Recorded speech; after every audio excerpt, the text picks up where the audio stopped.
What do you think about the request to leave Gaza and for Egypt to open the borders? Well, to be honest, I don't think that should be up to Egyptians to decide whether Gaza needs help or not. They need help. Just like how the UK opened their doors to Ukrainian and offered them shelter, in a time of war, any neighbors next door should open their doors and save what is it? The faults, the young people, the women, the pregnant, the ones that needs medical care. Why are you not caring about these people But and saying if- to them, "Don't leave. If you leave, you're not gonna come back. You're not gonna find space." If they haven't left, they're gonna die anyway. So you are witnessing people getting killed, and you're not offering them a choice, and you're not offering them a help, and you're not offering them any survival But routes. if they leave, they may never be able to go back. Yeah, but They've already left homes in Haifa and Jaffa and elsewhere 75 years ago, and they can't go back. we all left. I'm not in my country, am I? I don't live in my country. So it doesn't matter about the right of return? Should Palestinians give up on the idea of going back to where they're from? Look, they can decide that to themselves. But in a time of a war, you flee, you go What somewhere about the people safe. that were trying to get to Rafah and got bombed anyway? Well, exactly. Like the reality is, you are wherever you are in Palestine. They tell you move, leave the north and go south. You're gonna get killed regardless. So there isn't anywhere safe, as you have witnessed yesterday. The reporter of Al Jazeera channel, his family were in an area where it should be safe, but they got killed. They got bombarded. So really and truly, there is nowhere safe. And if you have the choice, if you want to leave, if you want to send your family, if you want to let your family, your kids survive and send them away and say, move to next door neighbor, the country next door neighbor, and survive. If they decide we're going to fight for our land, whoever group is there or whoever is left of the men there that decides we're going to fight, we're able to fight, we're going to fight, and we want our family to be safe, they have the right to do that.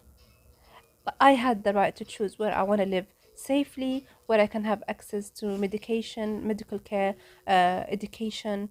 I have the choice if I want to go back to my country. And right now, I know my country is still not safe for me to go back. But you But could that's go a there choice. if you wanted to. I could go, yeah, but that is a choice for me to make. Some people back home, they decided not to leave. They said, we're going to live here no matter what. So I think the choice of survival has to be open for individuals to choose. So I don't agree with the Egyptians saying we're not going to let you in. Sorry. Haven't Egypt taken thousands of Sudanese refugees already? So You don't think their country yes, is collapsing? They are collapsing financially. We know that they are collapsing in every way possible. They've been taking Syrian, Yemenis, and now Sudanese, and they can't even offer health care to their own people. That is true, but that doesn't mean we're gonna watch people next to us dying, getting killed like that, and we're okay with it. That's not okay. Jordanian next door can open their doors. They have enough money, I believe. Well, Jordanians have already taken thousands of Palestinian refugees over the years. Yeah, but why are we discussing Palestinian as if they are a burden? These are human. They have the right to live. In here in the UK, you can see the shortage of everything. The NHS, you queuing, you can't find there's so many. But people have decided to open their doors within their houses and have Ukrainian families living with them.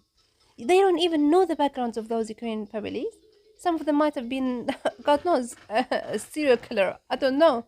They don't know their history, but they have opened their doors and said, we are welcoming these people. We're going to have them in our houses. They're going to go to schools, and they've opened the schools to them, offered translation, offered services. Everything was offered to the Ukrainian family, and everybody was against Russia. All the countries they decided to cut ties with Russia so they can weaken them until they stop killing innocent people. So is the Palestinian. They are innocent.